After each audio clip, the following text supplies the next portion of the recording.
And that is showtime. Hello and welcome to Live at 12:05. I'm Coach Kieran Diorio. I help high-performing professionals accelerate their family happiness without sacrificing their business success. So welcome to point A and welcome to part two of what kind of collaborator are you, parentheses, especially when it comes to your family, your most important team.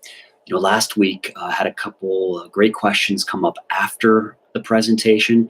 So I'm actually going to single out just a few of those and focus in on one example that we can use to demonstrate the importance of collaborative structure in any team, especially our family. Feedback was, I need to be a bit more concise. So we're going to go to do this in 7 to 10 minutes. That said, your questions, your comments, your thoughts, they're really what I'm after. So feel free to post them in the chat. Or if you want to email me directly, I'd be glad to answer anything that comes up for you after today's presentation. So let's get right down to it, folks. Last week I touched on collective or team intelligence and focused in on one of its key ingredients, which is its collaboration structure, or how we work together, how we're set up to work together. I do want to credit Dr. Anita Woolley from Carnegie Mellon University as certainly provider of a lot of the meat details in terms of what I'm sharing here today, as well as the inspiration for this series. So thank you, Dr. Woolley, for really inspiring me to get this one rolling. In last week's session, had a great question come up, which really got to the heart of the matter. It was something to the effect of, wow, what you're talking about sounds a lot like work, but really, how do we best collaborate with our families? So let me quickly recap, and then we'll launch into the next question that came up.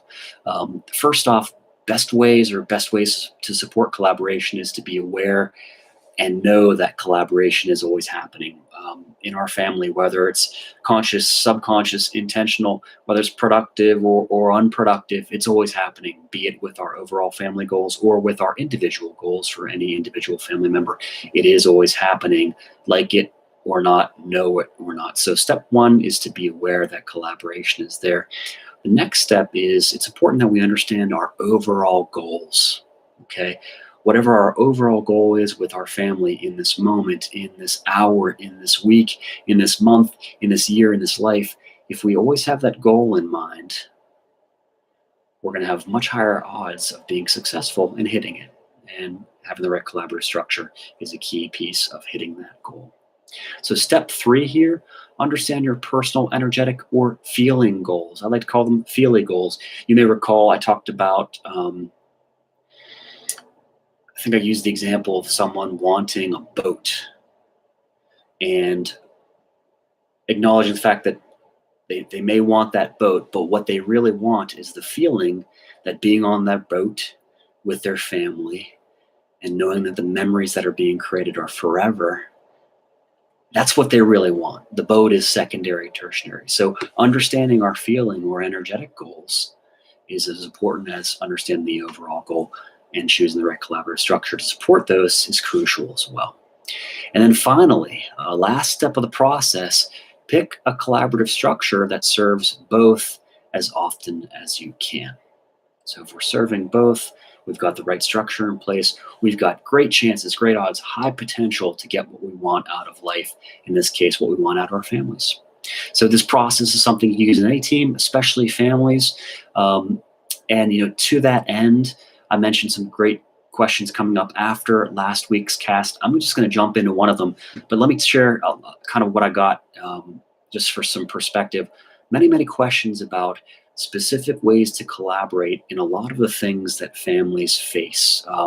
Maybe it's chores at home, okay, kind of mundane, but man, what a common item, what something comes up all the time and either serves or can frankly put a lot of frustration in our lives. So chores, I got family vacations, I got, hey, what's the best collaborative structure given the fact that I travel for work all the time, right? All those types of things.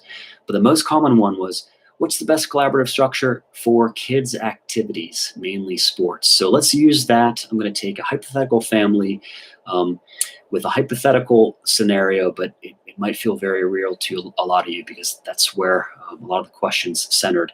But let's say we have a family, and I'm going to keep it a little bit simple since we're trying to be concise today, but we have a family, both parents have big jobs.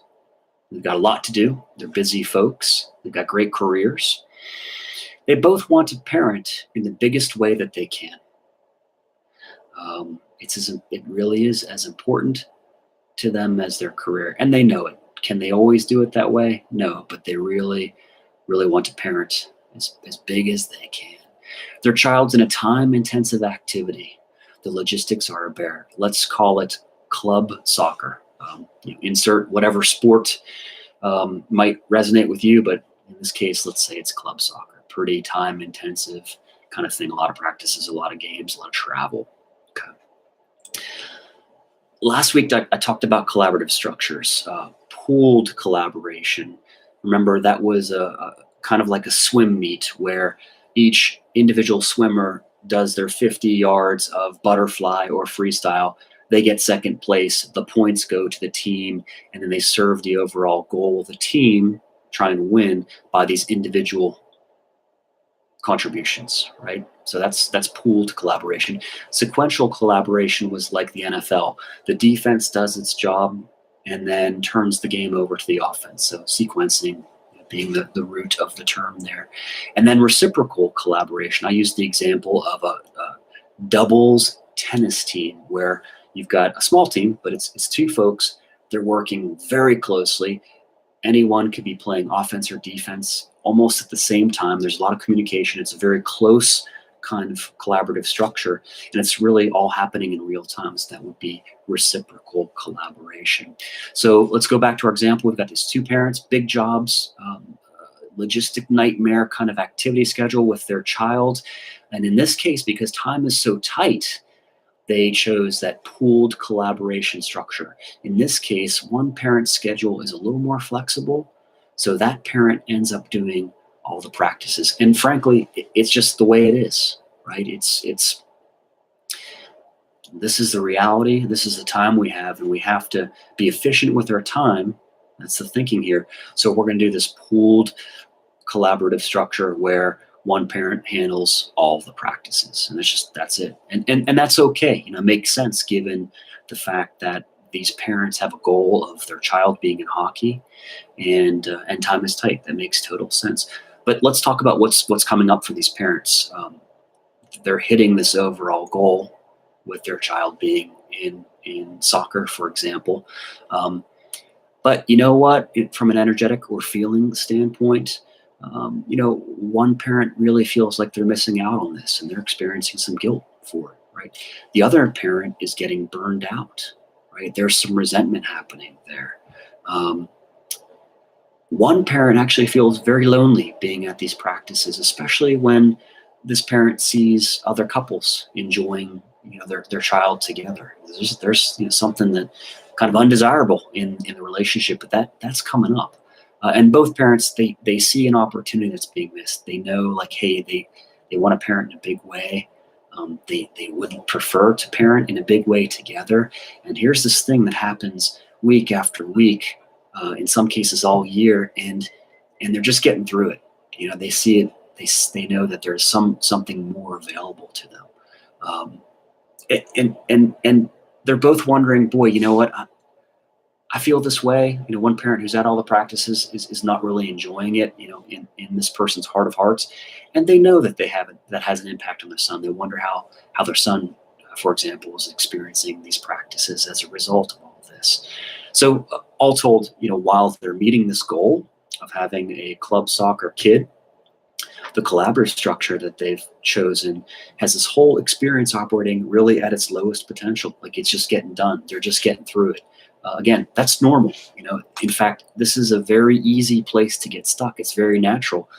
Life's pace is crazy, right? It's hard to keep up. Absolutely. And then when you start introducing some negative energy, some negative feelings into this crazy pace, yeah, you know what? It's going to be hard to change that. It's very easy to get stuck in that rut, right? And we'll talk more about communication and values, but let's talk about what's really going on here. This pooled collaborative structure, one parent doing all the practices, it just no longer serves the team. In fact, it's creating resentment, guilt, things that are actually quite counterproductive for the team, which is this family.